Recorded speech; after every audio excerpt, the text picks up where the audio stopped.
Most of the world wasn't paying attention.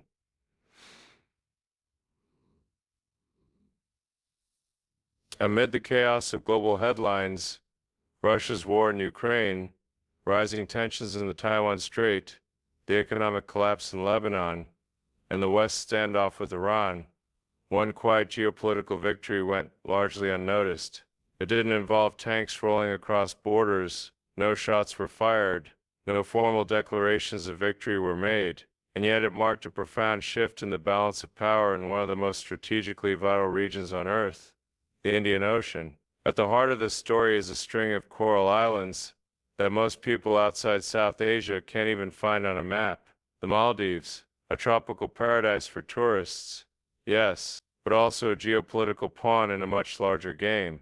This is the story of how India, using quiet diplomacy, economic support, and cultural ties, reclaimed its influence in the Maldives, outmaneuvering China, whose aggressive infrastructure and debt-driven strategy had brought it dangerously close to establishing a foothold in India's backyard. It's a story the world missed, but one that will be studied in foreign policy circles for years to come, because it was the kind of victory that defines the new world order, not built with bombs, but with bridges, not with invasions, but with influence. Let's begin where this rivalry first took shape.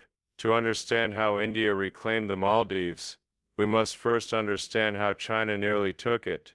The Maldives, despite its small size, just over 500,000 people, and 298 square kilometers of land, occupies a position of enormous maritime importance. It lies along key sea lines of communication, through which nearly 80% of the world's energy trade flows. Oil from the Middle East to East Asia, containers from China to Europe, ships from Africa to Australia, they all pass through the waters surrounding the Maldives. In strategic terms, this is no island paradise. It's a naval lookout post, a sentry on the world's busiest ocean highway. China, with its rising global ambitions, recognized this early. Starting in the mid-2010s, Beijing began making large inroads into the Maldives under the framework of its Belt and Road Initiative, or BRI. The BRI wasn't just an economic plan, it was a geopolitical project designed to create a Chinese sphere of influence through infrastructure, trade, and above all, debt. And in President Abdullah Yameen, elected in 2013, China found a willing partner. Under Yameen's leadership, the Maldives tilted sharply toward Beijing. Chinese companies were awarded major contracts with little transparency. Infrastructure deals were signed rapidly. The most iconic among them was the Sinamale Bridge, also branded as the China-Maldives Friendship Bridge, a project that physically connected the capital city Male with its airport island Huhulei. To the casual observer, it was a development miracle. Roads were being paved, islands were being reclaimed, and bridges were rising. But to anyone watching closely, the warning signs were clear. By 2018, the Maldives owed China over $1.40 billion, more than a quarter of its GDP. This wasn't investment, this was leverage. China wasn't just building bridges, it was building control. It's the same strategy Beijing used in Sri Lanka, where a Chinese-built port in Hambantota eventually had to be handed over to China on a 99-year lease due to debt default. In the Maldives, there were whispers of the same fate, that if Yameen continued down this path, the islands could become the next domino to fall into Beijing's orbit. And during all of this, India, the traditional regional power and longtime friend of the Maldives, was watching, cautiously, quietly, and waiting for its moment. That moment came in 2018. In a stunning electoral upset, President Yameen was defeated by the opposition candidate, Ibrahim Mohammed Solih.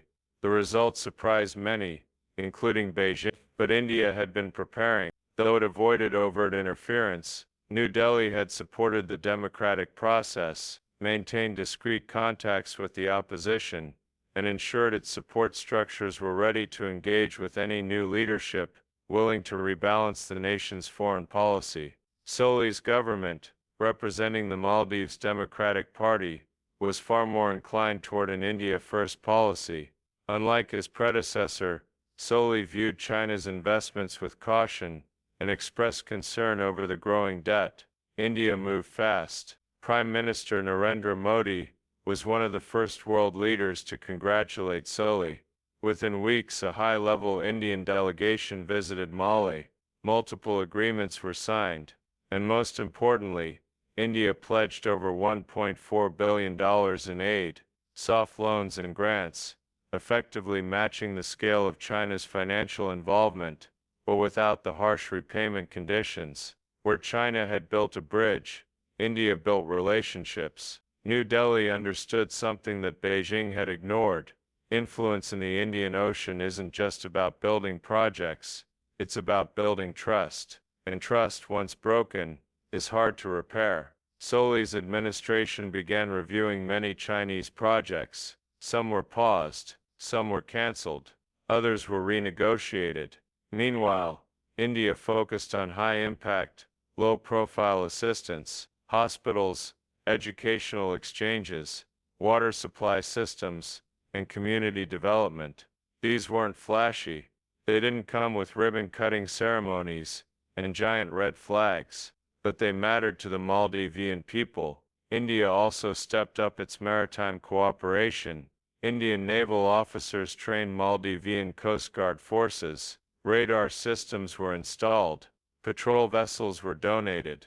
Security cooperation was deepened, all without the loud chest thumping often associated with global superpower competition. India had learned from past mistakes. It knew that reclaiming the Maldives couldn't be done with lectures or arrogance. It had to be earned. And in Ibrahim Solly's presidency, India found the space to do just that. But the story doesn't end there. Because in geopolitics, gains are never permanent, and China doesn't give up easily. Geopolitics is rarely static. Just as India seemed to have regained firm ground in the Maldives, a new political wave arrived. In late 2023, presidential elections were once again held, and the results stunned many observers. Mohamed Muizzu, a leader aligned with the former pro-China President Abdullah Yamin's party, was elected president. It was a significant shift. Muizzu had campaigned on a promise to remove Indian military presence and reduce dependence on foreign powers. While the rhetoric was framed as nationalism, the subtext was clear: a pivot away from India and a possible return to China. For Beijing, it was an opportunity to re-enter the field. Western headlines were quick to declare that India had lost the Maldives again. Analysts speculated that Chinese projects would restart, Indian aid would be curtailed, and that Mali might soon be orbiting Beijing once more. But once again, those headlines missed the deeper story, because by now, India's strategy had evolved far beyond the old game of zero-sum politics. Instead of reacting with panic or confrontation, India stayed calm. It didn't issue angry statements. It didn't cut aid. It didn't pull out its diplomatic corps. It simply waited. Muizzu's government, despite the aggressive campaign tone, quickly realized the depth of India's presence. Indian technical experts were running essential hospitals. Indian aircraft were servicing medical evacuations. Indian naval support was helping patrol Maldivian waters. Even more significantly, many of India's infrastructure investments were structured as grants, not loans. Unlike China's high-interest, long-term debt traps, India's assistance had no harsh strings attached. Canceling those would bring no benefit, only disruption. The new government was in a bind. On one hand, it needed to satisfy nationalist sentiments and reduce visible signs of Indian presence. On the other, it couldn't afford to alienate the very partner keeping key sectors of the country running. So, President Muizzu's administration did what many governments in small states must do: it balanced. He began distancing himself from some Chinese-linked deals made during Yamin's era. He clarified that while foreign military presence would be reviewed, bilateral relations with India would continue. He even accepted Indian proposals to jointly manage certain defense systems with Maldivian oversight. The message was subtle, but unmistakable. India might no longer have full political alignment, but its presence was now baked into the system. This was not the India of the 1990s, which panicked and overreacted at every diplomatic shift. This was a confident, mature regional power that had played the long game and quietly won the structural battle. To understand why China didn't simply sweep back into the Maldives after the 2023 election, we have to look at the nature of its influence model and where it falls short. China's strength lies in its ability to offer massive infrastructure investments, often at speeds and scales that democratic nations can't match. Ports, highways, power plants, these are its calling cards. But that strength is also a weakness, because with speed comes opacity, with size comes debt, and with centralized deals comes public suspicion. In the Maldives, people began to see the real cost of Chinese infrastructure. Some projects sat incomplete, others faced environmental backlash. Most importantly, the debt load was crushing, a warning visible to every future administration.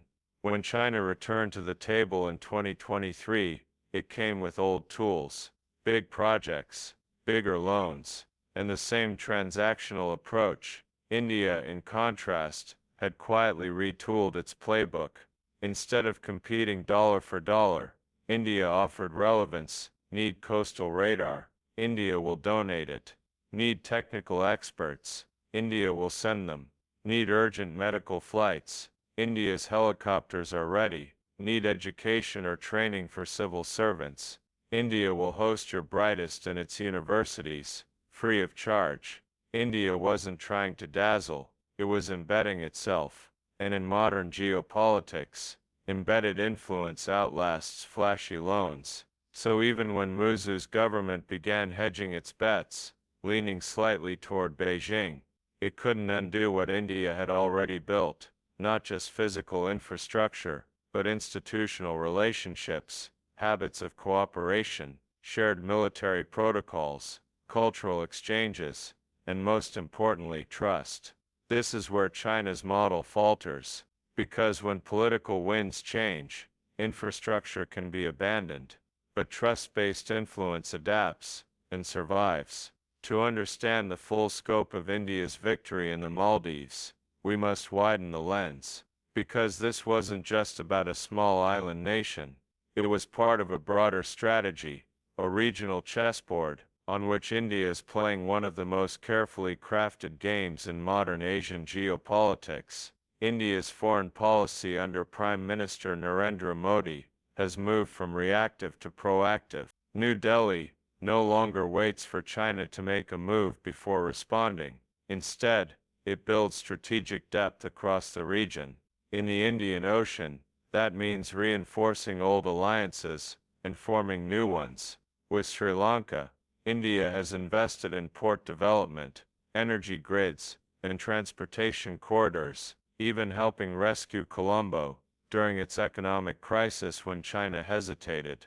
In Mauritius and Seychelles, India has signed defense cooperation agreements, deployed radar systems, and offered naval patrol support to counter illicit activities and piracy.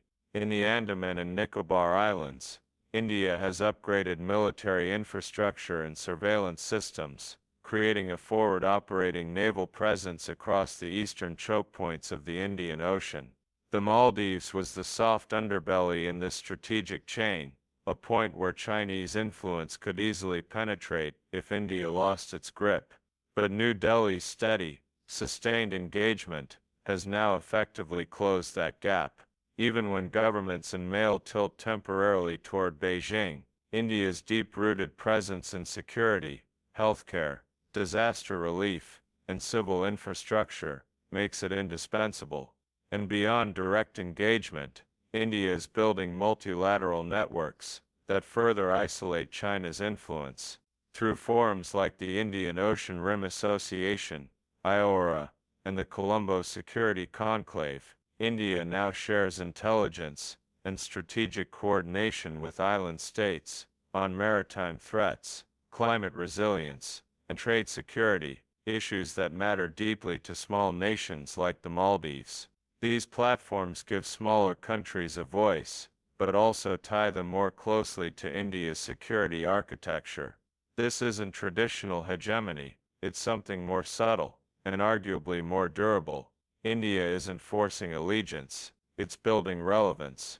By 2025, the strategic map of the Indian Ocean looked very different than it did a decade earlier.